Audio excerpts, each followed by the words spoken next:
How to connect forward reverse switch with VFD. Here I'm using single phase 220 volt CNC VFD, 3-phase motor and forward reverse switch.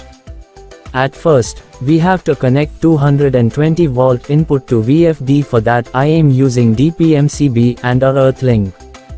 Now connect phase and neutral wire in MCB and earth wire in earth link.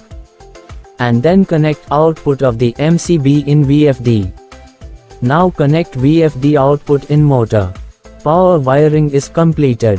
Now we have to connect control wiring to control VFD from external forward reverse switch. In external forward reverse switch there are 3 switches. One is NC switch for stop, one is NO switch for forward, and other one is NO switch for reverse. In VFD control circuit terminal, there is a GND terminal. Connect a wire from GND terminal to 1 number terminal of NC switch, and then loop the to 3 number terminal of forward NO switch, and then loop to 3 number terminal of reverse NO switch. After that, connect a wire in DI1 terminal in control terminal and connect it to 2 number terminal of NC switch. Now connect a wire in DI2 number terminal to 4 number terminal of forward NO switch. After that connect a wire in DI3 number terminal to 4 number terminal of reverse NO switch. Control wiring is completed. Now it's time to set parameters in VFD to control from external switch. Let's see how to set parameters in VFD.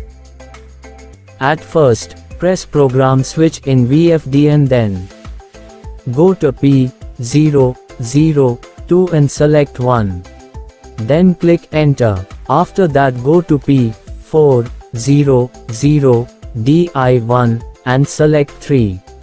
Then click enter. And then go to P4, 0, 1, DI2 and select 1. Then click enter. Now go to P4, 0, 2, DI3 and select 2.